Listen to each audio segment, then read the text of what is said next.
Emisión.net.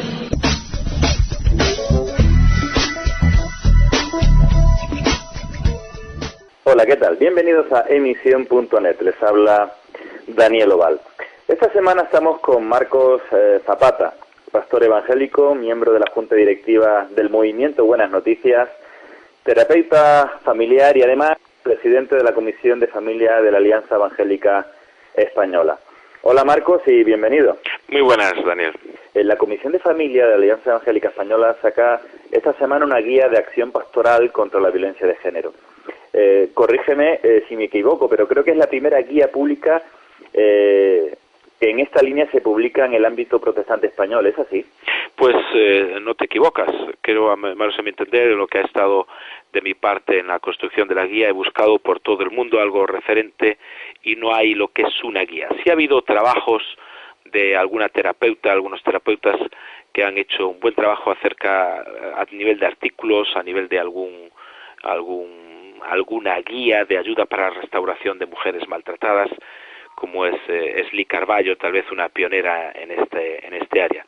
Pero estrictamente una guía pastoral para asesorar a las iglesias, a los agentes pastorales, pues no conocemos, no existe. Así que somos pioneros, en algo teníamos que ser pioneros. Al tratar ese tema, entendemos que también hay violencia de género, Marcos, en el seno de las iglesias evangélicas. Sí. Hay una violencia de género patente, clásica, de maltrato físico, también presente en nuestras iglesias, y hay una violencia de género tal vez más escondida, que tiene que ver más con una violencia psicológica, a veces lingüística, y a veces una violencia, esto va a escandalizar a muchos oyentes, teológica. Y por eso la última parte de la guía tiene que ver un poquito para contrarrestar esa violencia teológica. Pero sí existe, es decir, hay mecanismos que tienen que ver con nuestra sociedad, que no tienen que ver tanto con ser cristianos o no, sino con el ambiente en el que hemos sido criados. Y nosotros como hombres hemos sido criados en una atmósfera, en un contexto que genera, que nos presupone que tenemos unos ciertos derechos que están por encima de la mujer por el hecho de simplemente de ser hombres y de ser mujeres. Y se manejan. Hay unos pequeños machismos, digamos, coercitivos, donde, por ejemplo, existe parejas que hemos podido trabajar muchas veces con ellas y mujeres donde sienten la intimidación, que está, digamos, que es entre la violencia psicológica, es una maniobra, digamos, que atemoriza, que se ejerce cuando, digamos, el varón ya tiene fama, real o fantaseada, de ser abusivo, de ser agresivo, de que da indicios de que si no se le obedece algo podrá pasar. Ese es un poquito, existe el control del dinero, la no participación en lo doméstico, ¿verdad? Basada en la creencia de que lo doméstico es el mundo de lo femenino y lo público es el mundo de lo masculino. Bueno, la imposición de la intimidad. Hay muchos elementos que podríamos ahora largamente hablar sobre esto. Esa apelación que hay muchas veces a la superioridad de la lógica varonil, ¿verdad? Que pasa muchísimo. Te sorprenderías que en este grupo se encuentran muchos varones que recurren a la razón, la del varón, para imponer las ideas, o imponer las conductas, o las elecciones que sean desfavorables a la mujer. Entonces simplemente dice, no, esto se va a hacer así porque esto se va a hacer así. Entonces se provoca un intenso agobio en la mujer en muchos sentidos, ¿no? Es decir, la mujer se siente un cero a la izquierda, y esto es muy eficaz con mujeres que tienen un modelo perceptivo, digamos, de abordaje de la realidad, donde ellas se sienten menores que los hombres. Es decir, hay coercitivos, hay maneras de violencia encubierta. Es que yo te podría dar verdaderamente una conferencia en este momento y no quisiera extenderme, pero lo que quiero decir es que sí existe, lo que quiero reiterar, esa violencia muy presente dentro del mundo de las iglesias evangélicas. Al abordar ese tema, Marcos, es un tabú un área desconocida. ¿Se mira para otro lado al abordar esta cuestión en el seno del protestantismo? Sí, yo creo que sí. Es decir, a veces unas cosas que tenemos que acabar son con ciertos mitos. Los mitos sobre la violencia de género son muy abundantes en muchas partes y entre ellos hay mitos dentro del mundo evangélico que estas cosas no pasan aquí adentro. Y sí pasan. Entonces se quiere mirar hacia otro lado y hay un abordaje a veces pastoral totalmente incorrecto, al punto que los pastores ejercen o ejercemos, o los agentes pastorales, o la propia comunidad, una segunda situación de abuso. Hay una mujer abusada y se le provoca, se le insta a que aguante, a que lo intente, a que le dé una segunda oportunidad, a que entonces se está provocando un segundo abuso, el abuso del hombre más el abuso de la comunidad, que en vez de apoyarla y protegerla mira hacia otro lado. ¿Pero por qué? Porque en el fondo no se quiere creer que esas cosas estén sucediendo dentro de nuestras congregaciones. Y por eso tenemos que aprender a quitarnos el velo de los ojos y empezar a detectar circunstancias, maneras de cómo las mujeres a nuestro alrededor pueden estar siendo maltratadas. La guía que tú coordinas comienza con el tema marco legal, algunas estadísticas y curiosidades históricas. ¿Qué aspectos destacarías? Bueno, quise empezar con un concepto de marco legal porque necesitamos saber que hay una historia, un marco internacional y un marco nacional a nivel legal que necesitamos como agentes pastorales conocer. Cuando hablo del concepto de agente pastoral y en la guía lo explico, me refiero a todas aquellas personas que de una manera u otra inciden en la acción pastoral sobre las personas dentro de nuestras congregaciones. Evidentemente están los pastores, pero puede haber ancianos, diáconos, líderes de célula, líderes de jóvenes, etcétera, etcétera, un largo etcétera. Entonces, hay muchas personas que están ejerciendo esa acción pastoral. Entonces, como agentes pastorales tenemos que saber que nos movemos dentro de un marco legal y no podemos olvidar que nuestra acción tiene una responsabilidad legal. Entonces eso para nosotros es muy importante. Es decir, que ya no vamos a actuar cuando haya una situación de maltrato simplemente como consejeros, sino que estamos legalmente sujetos y ante un juez seríamos responsables si es que aconsejamos en contra de lo que la ley establece. Entonces tenemos que saber las consecuencias de nuestras acciones.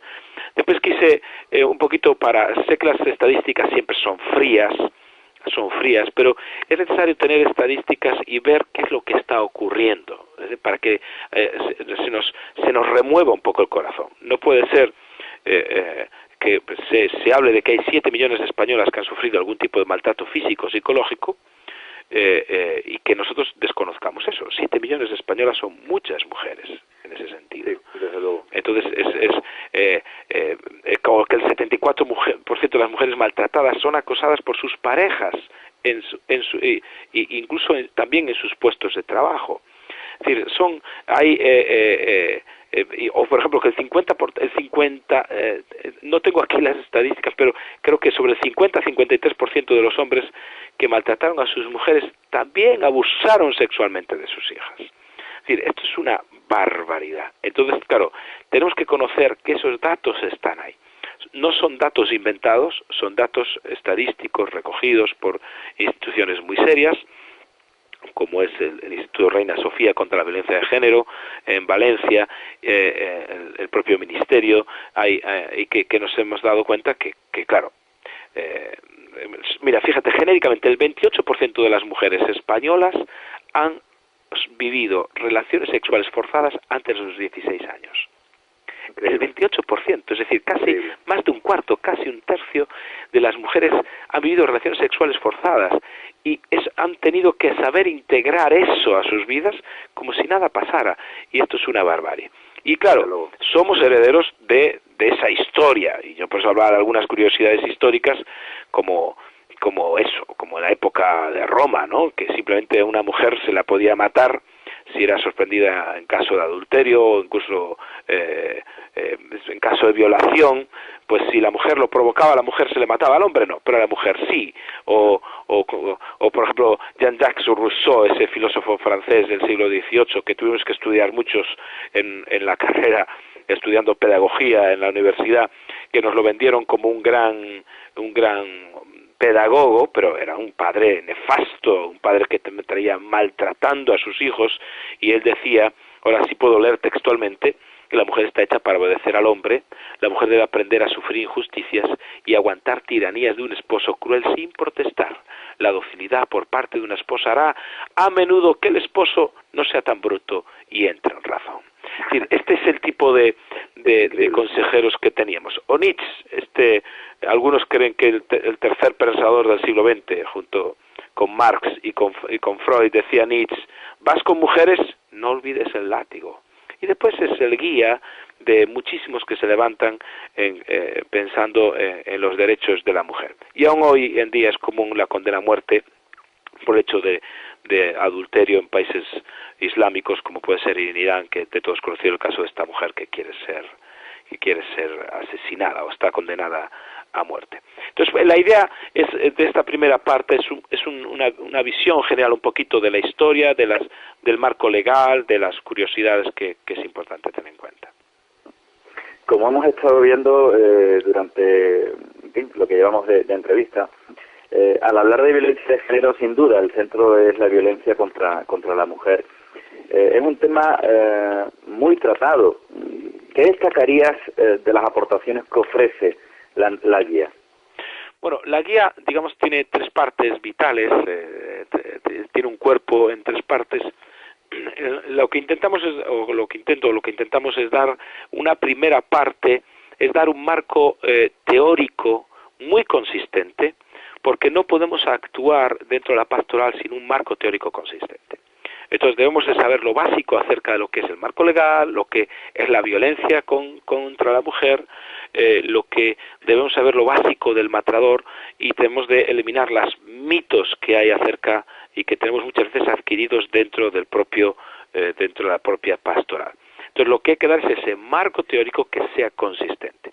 Después eso, digamos, no es un aporte nuevo, es un aporte que muchos otros han traído, pero lo que nosotros aportamos de nuevo es un modelo de actuación para los agentes pastorales que hasta ahora no ha sido descrito en ningún lugar. Es decir, cómo introducir un modelo de actuación en la acción pastoral, como agentes pastorales, qué hacer. Entonces explicamos un poquito cuáles son los indicadores de maltrato, qué derechos tienen las víctimas, es decir, un modelo de actuación, un mínimo modelo terapéutico, porque no se trata de hacer una guía de terapia, un mínimo, una serie de consejos, y sobre todo una buena guía de intervención social, incluso para casos, porque nos hemos visto en esos casos de tener que acompañar a una mujer al juez o a la policía, y saber qué es lo que va a pasar, cómo es una fase de solicitud de protección. Ese tipo de cosas no es tan abundante poder encontrar, y eso es muy nuevo. Y sobre todo lo último, que es una visión más ya pastoral, teológica, unos apuntes que hemos llamado apuntes pastorales, que habla de la realidad de la mujer y cómo la Iglesia puede establecer una diferencia cara el trabajo.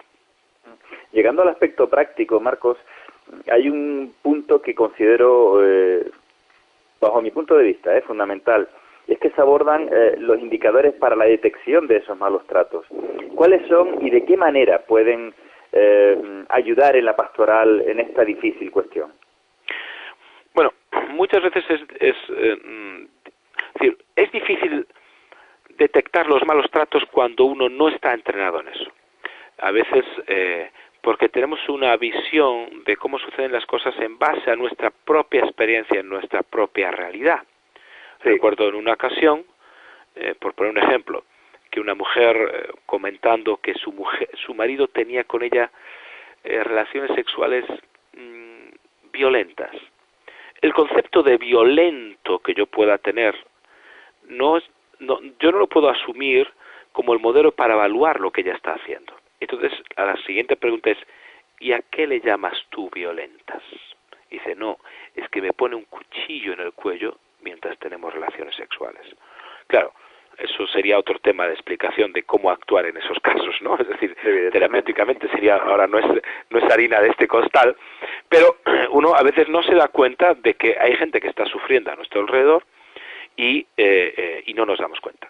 Claro, cuando te das cuenta que en un matrimonio, imagínate un matrimonio que que en la Iglesia está presente en una de nuestras congregaciones, el marido, hay actitudes que son favorables a la agresión, pues resuelve los conflictos con hostilidad, siempre utiliza insultos que menoscaban, que humillan, usa la amenaza con la vista, la amenaza con las palabras, a veces no habla pero un solo gesto tiene controlada perfectamente a su mujer, es un hombre que persigue a la mujer, la está llamando, ahí tiene constantes cambios de estado de ánimo, exige, digamos, cariño, atención completa, es excesivamente celoso, posesivo. Podríamos estar hablando de que es son indicadores que podríamos hablar de que en ese hogar puede estar habiendo maltrato.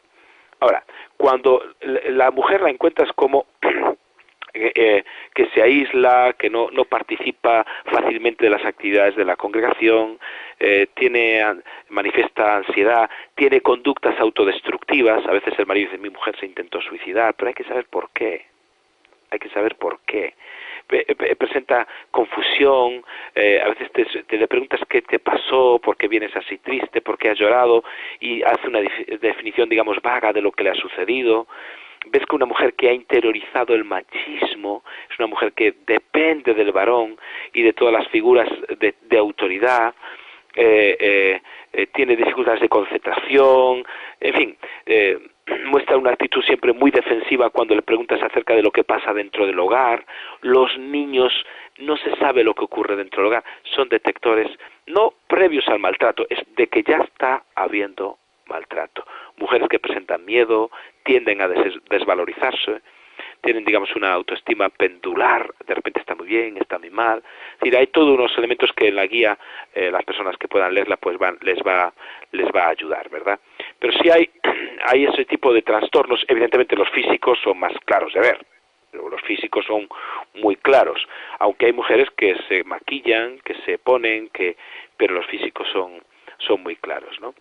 Los indicadores de violencia sexual, no he querido introducir todo el elemento en la guía de la violencia sexual a fondo, porque requiere un apartado exclusivo casi, y que tal vez abordaremos a lo largo de este año, ¿verdad? Pero que tiene que ver con conductas suicidas, con insomnio, con temor, vergüenza, ansiedad, pero bueno, no es fácil de detectar porque no podemos verlo, ¿no? No podemos verlo. Entonces digamos que hay detectores de maltrato tanto en el agresor como en la agredida, ¿no?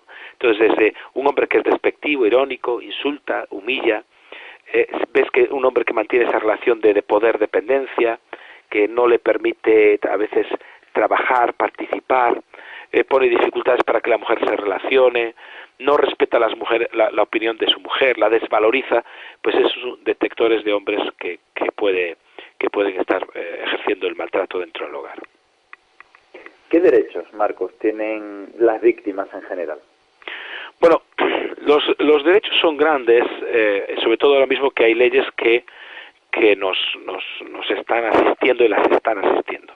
Evidentemente, independientemente, esto es muy importante, del país del que venga, porque muchas veces muchas mujeres inmigrantes que están sufriendo una proporción muy alta con respecto a las españolas, maltrato, a veces tienen miedo a denunciar, tienen miedo a contar por perder sus papeles, porque las detengan, porque las repatrien.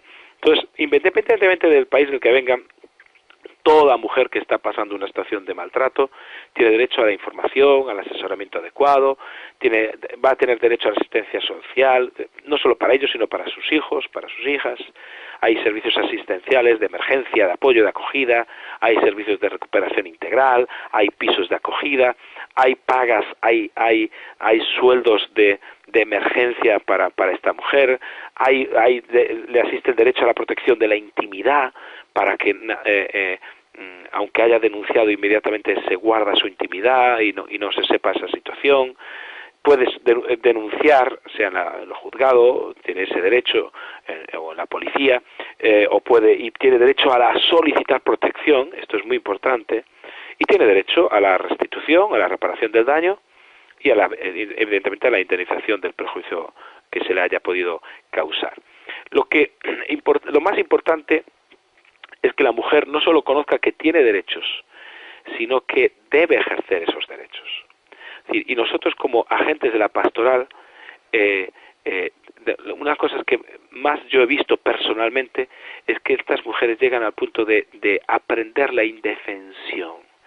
Es decir, se creen que son indefensas y es una indefensión aprendida y llega a un punto que se exponen tanto a los peligros físicos que ya los asumen, como esta mujer que tenía el cuchillo en el cuello, no se daba cuenta del peligro en el que estaba, no se daba cuenta del peligro que estaba, es decir, había asumido tanto el rol de víctima que cuando dejaba de ser víctima entraba en una crisis. Recuerdo un caso terrible de una mujer que vino llorando, vino llorando desconsolada, y nos decía que su marido la engañaba con otra mujer. Y entonces decíamos, pero ¿cómo es posible? ¿Por qué dices eso? No, mi marido me engaña. Decía, mi marido me engaña. ¿Pero por qué dices eso? Dice, porque ya no me pega. Sí, pero, es decir, ella en su lógica, es decir, el marido le estaba pegando a otra, lógicamente. Es decir, el amor, es decir, porque mientras le pegaba, quiere decir que ella le prestaba atención, era importante, era alguien, es decir, tenía sentido su relación. Y entonces ella detectó rápidamente que dejar de pegarme es que tiene otra mujer. El caso es que era cierto, tenía otra y le pegaba a otra.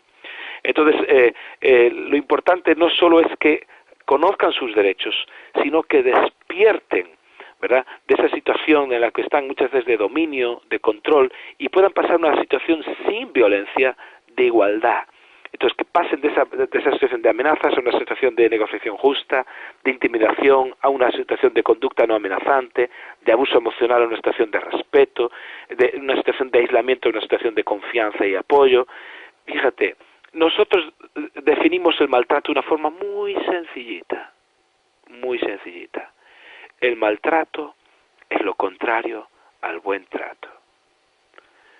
¿Qué es lo que sería buen trato? Si no estás recibiendo un buen trato, estás recibiendo maltrato. Y por eso el maltrato existe dentro de nuestras congregaciones, porque muchas mujeres no están recibiendo el buen trato que merecen como hijas de Dios. Se hace en esta guía una propuesta de modelo de actuación para los agentes pastorales. Sabemos que evidentemente es difícil, pero ¿podrías hacernos un resumen de lo más importante? Sí, puedo hacerlo, aunque es difícil, como bien dices. Es difícil porque la guía son 100 páginas, en total es una guía extensa, aunque el grupo DIL que la ha maquetado lo ha hecho con una gracia especial para poder verla, agradablemente, no es difícil de leer, no es difícil. Cuando hablamos de la propuesta de trabajo, la propuesta de modelo de actuación para agentes pastorales, básicamente cuando lo que intentamos explicar es un poquito los indicadores de la detección de malos tratos, esto hay que tenerlo muy clarito, y cómo es la escalada de la violencia, cuál es el ciclo de la violencia. Toda violencia tiene un ciclo que siempre funciona igual, y hay que conocerlo, ¿verdad? Y después una propuesta de modelos de actuación. Bien, en la propuesta de modelo de actuación hay una serie de principios que rigen la acción, que son importantes, y hay una serie de habilidades que se deben de poseer. ¿Por qué digo esto, que se deben de poseer? Porque si no se poseen, a veces es mejor no meterse. Si uno no sabe, que no se meta. Es decir, una de las cosas más importantes, y trabajamos en esto, cuando yo enseño muchos cursos acerca de la familia y el tema del maltrato, yo siempre les digo a la gente que asiste a los cursos, mira, el propósito de este curso no es que aprendáis a hacerlo bien, el propósito de este curso es que no lo hagáis mal, que es distinto. En la misma medida que tú conoces esto, si tú no sabes cómo intervenir, derívalo a alguien que sepas hacerlo. Entonces hablamos de los principios rectores de los agentes pastorales, que tiene que haber integridad, tiene que haber cooperación, tiene que haber congruencia, tiene que haber empatía, también las habilidades que se deben de poseer. Después hay una serie de consejos prácticos acerca de cómo atender a las víctimas desde el lugar físico donde nos encontramos, no en un pasillo, en un sitio a solas, un sitio agradable, que no haya una mesa por el medio, ese tipo de cosas. Es decir, cómo crear una atmósfera de confianza y de ayuda. Después damos unos consejos también acerca de la actitud que tenemos que tener, cómo debe ser nuestro lenguaje, cómo debe ser nuestra mirada, cómo debe ser nuestra actitud relajada, tranquila. Debemos de tener una escucha activa. Son cosas que debemos de hacer de una forma muy sencillita y desde luego dando una serie de consejos muy sencillos, sobre todo para no convertirnos en un amigo de Job, ¿verdad? Porque no hay nada peor que empezar a dar consejos. Es que si hubieras hecho, es que si no hubieras hecho, es que si me hubieras hecho caso antes cuando te lo dije, es que si te... Eso es lo peor, ¿verdad? Eso es lo peor que puede haber, convertirnos en un amigo de Job a la hora de ayudar a una mujer maltratada. Ella no necesita que le digan si hubieras hecho, porque ella lo sabía. Lo que tenemos que hacer es simplemente ser empáticos y tener una delicadeza especial para esto. Nos ha gustado mucho también la parte en la que se aborda la intervención social, porque ofrece recursos a veces desconocidos cuando se abordan situaciones de maltrato. ¿Cuáles serían los aspectos, Marcos, principales? Sí, la intervención social lo que intentamos es un poquito cómo hacer una intervención de urgencia también a la mujer maltratada, ¿no? Es decir, tanto en el caso que se resida todavía en el ámbito familiar, como actuaciones, digamos, en el caso que no resida en el ámbito familiar. Entonces, cómo hacer una intervención social, cómo es una atención de emergencia, qué recursos sociales podemos tener a nuestro alrededor. Básicamente, en casi todas las comunidades autónomas en España, básicamente existen los mismos recursos disponibles para todas las mujeres. ¿A dónde podemos ir? Si a la policía autonómica, si a la policía local, si al puesto de la Guardia Civil, qué lugar primero es más aconsejable para ir. Es decir, ¿qué es una orden de protección? Esto es muy importante. Nos hemos encontrado con hombres en las iglesias con órdenes de protección que engañan a los pastores, diciéndoles, no, esto me lo pusieron porque yo lo pedí, es mentira. Es decir, deben de saber por qué es una orden de protección, qué consiste, cómo se solicita, poder tener ese conocimiento para ayudar a la mujer. Incluso cuestiones muy prácticas. Por ejemplo, cuando ante la policía una mujer va y tú la estás acompañando, tienes que saber decirle, mira, tienes que procurar ser breve, directa, contando los acosos, las amenazas. Es decir, no dejes que los nervios te impidan expresarte. Pide palabra, solicita declarar. Si aparece el marido, solicita declarar por separado. Esto es muy importante, porque siempre está el hombre siempre está intimidando constantemente. Va a haber cosas expresiones que le pueden asustar. Por tu culpa estamos aquí, de esta no sales viva, ¿quién te crees que te vas a caer? ¿Me las pagarás? Yo en una ocasión aparecí en casa de una hermana de la iglesia con la policía, porque el marido me llamó ella diciendo que con el cuchillo que la iba a matar, bueno, y él me quiso intimidar a mí también. Pero ¿qué clase de pastor eres tú que vienes aquí con la policía? Y no me dejé, porque él estaba intimidando a la mujer, me quería, te vas a enterar de esto, y no pasó nada. Debemos de perder miedo a estas cosas. Entonces, la intención de dar una guía social es que los agentes pastorales sepan un poquito el contexto en el que se van a mover y saber cómo valorar y a quién derivar. Y esto es muy importante, ¿verdad? Porque la acción, el propósito de la intervención social del agente pastoral es informar, es apoyar, es persuadir, es poner en relación con nuevas oportunidades a la persona que está pasando esta situación tan terrible. Los temas, la invisible realidad de la mujer cristiana y las iglesias deben hacer la diferencia, ¿son tanto una declaración de principios como una advertencia? Pues son las dos cosas, y lo has definido muy bien. Tanto una declaración de principios como una advertencia. La advertencia tiene que ver a una mala formación a veces de los agentes pastorales que llevan a mujeres que han sufrido abusos durante años a una fácil solución, volviendo a un matrimonio en la cual va a volver a ser,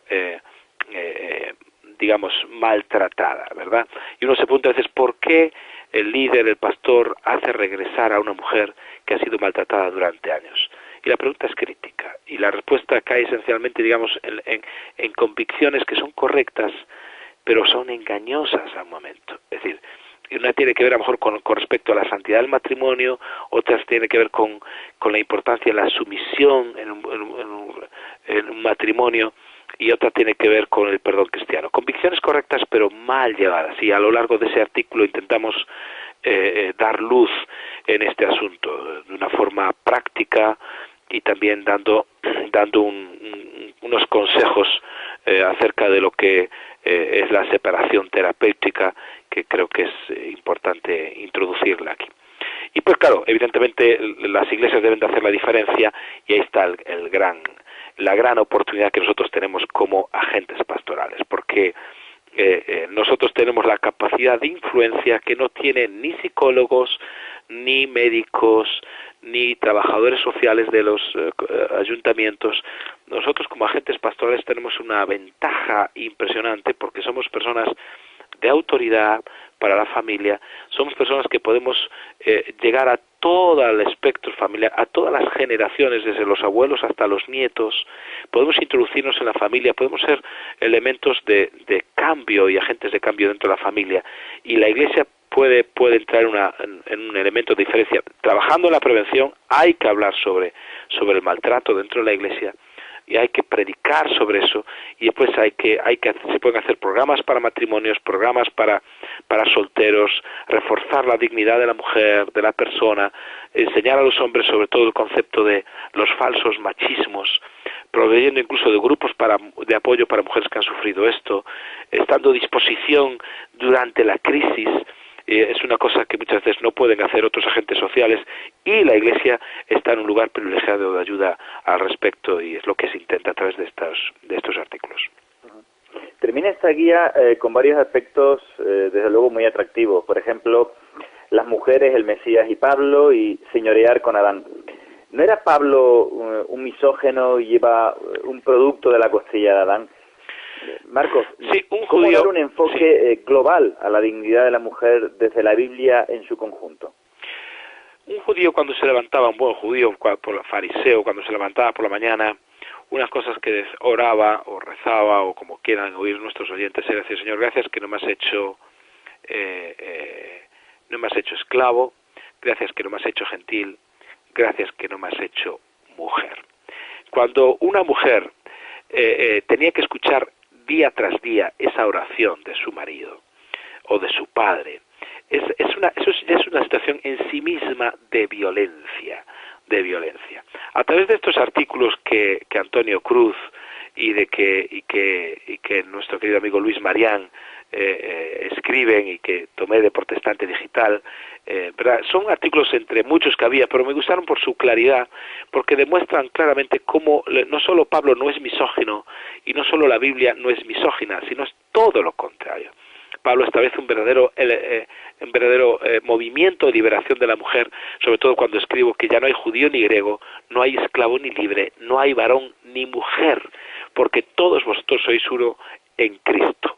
Y la Iglesia primitiva no marginó al sexo femenino, no lo marginó. Imagínate el impacto para una mujer de aquel tiempo, ¿verdad?, que oye que ya no hay varón ni mujer, que somos uno en Cristo, que ellas no tienen que separarse a orar en otro templo diferente o en otra sala diferente, como pasaba en la sinagoga o como pasa actualmente en las mezquitas, donde las mujeres no pueden orar con los hombres, ¿verdad?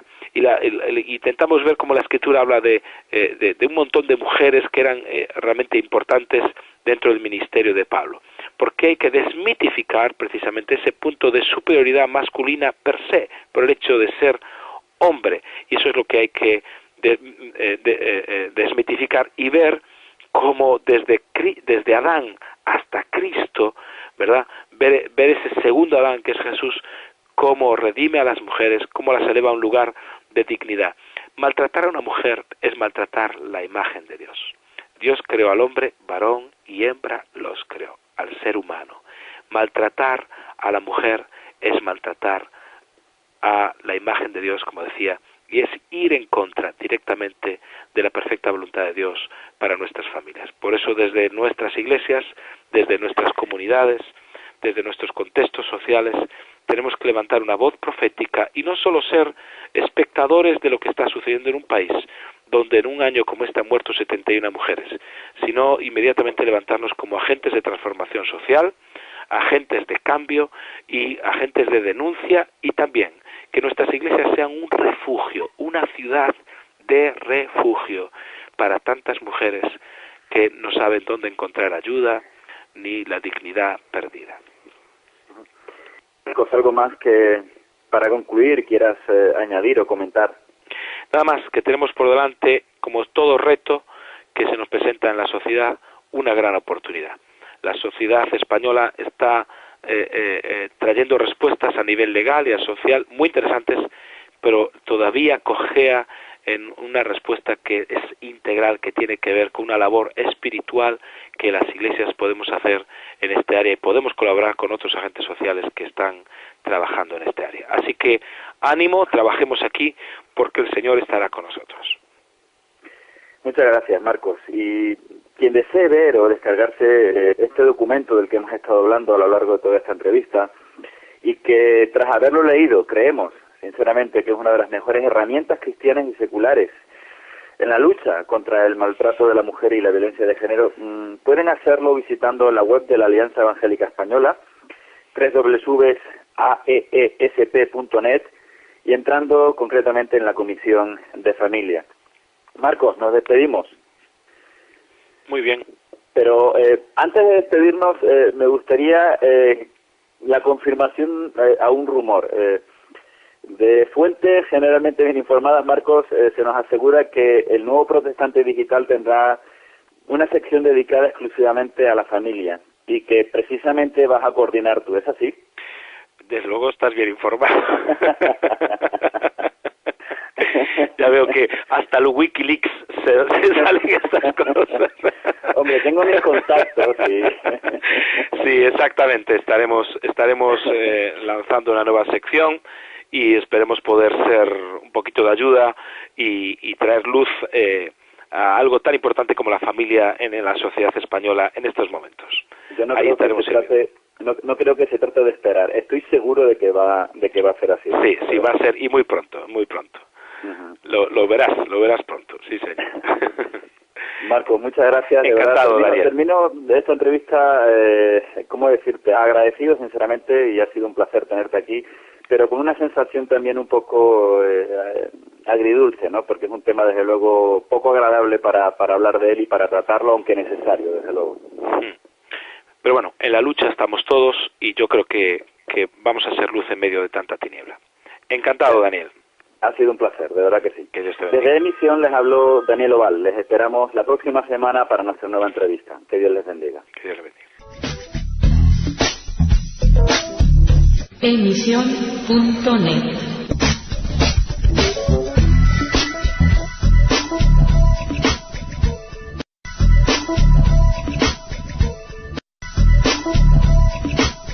Digamos, coercitivos, donde, por ejemplo, existe parejas que hemos podido trabajar muchas veces con ellas y mujeres donde sienten la intimidación, que está, digamos, que es entre la violencia psicológica, es una maniobra, digamos, que atemoriza, que se ejerce cuando, digamos, el varón ya tiene fama, real o fantaseada, de ser abusivo, de ser agresivo, de que da indicios de que si no se le obedece algo podrá pasar. Ese es un poquito, existe el control del dinero, la no participación en lo doméstico, ¿verdad? Basada en la creencia de que lo doméstico es el mundo de lo femenino y lo público es el mundo de lo masculino. Bueno, la imposición de la intimidad. Hay muchos elementos que podíamos ahora largamente hablar sobre esto. Esa apelación que hay muchas veces a la superioridad de la lógica varonil, ¿verdad? Que pasa muchísimo. Te sorprenderías que en este grupo se encuentran muchos varones que recurren a la razón, la del varón, para imponer las ideas o imponer las conductas o las elecciones que sean desfavorables a la mujer. Entonces simplemente dice, no, esto se va a hacer así porque esto se va a hacer así. Entonces se provoca un intenso agobio en la mujer en muchos sentidos, ¿no? Es decir, la mujer se siente un cero a la izquierda. Los agentes pastorales pues no no conozco, no conocemos, no existe. Así que somos pioneros. En algo teníamos que ser pioneros. Al tratar ese tema, entendemos que también hay violencia de género, Marcos, en el seno de las iglesias evangélicas. Sí. Hay una violencia de género patente, clásica, de maltrato físico, también presente en nuestras iglesias, y hay una violencia de género tal vez más escondida, que tiene que ver más con una violencia psicológica, a veces lingüística, y a veces una violencia, esto va a escandalizar a muchos oyentes, teológica. Y por eso la última parte de la guía tiene que ver un poquito para contrarrestar esa violencia teológica. Pero sí existe, es decir, hay mecanismos que tienen que ver con nuestra sociedad, que no tienen que ver tanto con ser cristianos o no, sino con el ambiente en el que hemos sido criados. Y nosotros como hombres hemos sido criados digamos, en una atmósfera, en un contexto que genera, que nos presupone que tenemos unos ciertos derechos que están por encima de la mujer por el hecho de simplemente de ser hombres y de ser mujeres. Y se manejan. Hay unos pequeños machismos. Emisión.net.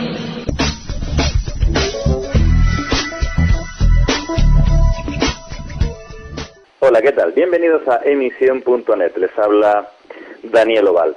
Esta semana estamos con Marcos Zapata, pastor evangélico, miembro de la Junta Directiva del Movimiento Buenas Noticias, terapeuta familiar y además presidente de la Comisión de Familia de la Alianza Evangélica Española.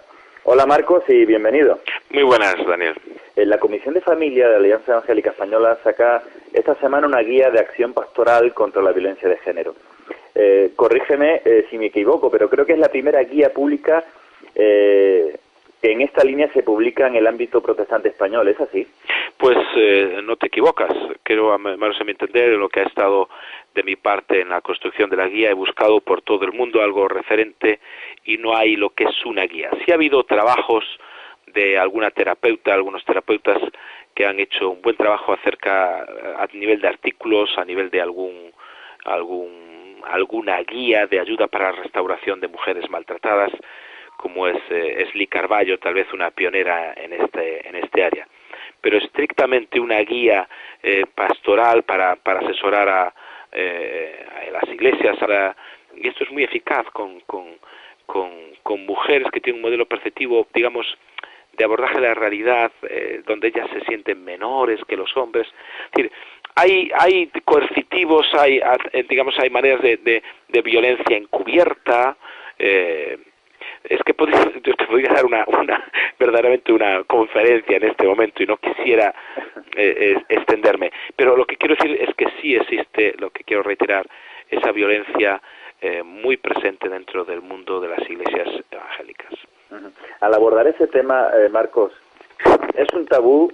¿Es un área desconocida? ¿Se mira para otro lado al abordar esa cuestión en el seno del protestantismo? Sí, yo creo que sí. Es decir, a veces unas cosas que tenemos que acabar son con ciertos mitos. Los mitos sobre la violencia de género son muy abundantes en muchas partes y entre ellos hay mitos dentro del mundo evangélico que estas cosas no pasan aquí adentro. Y sí pasan.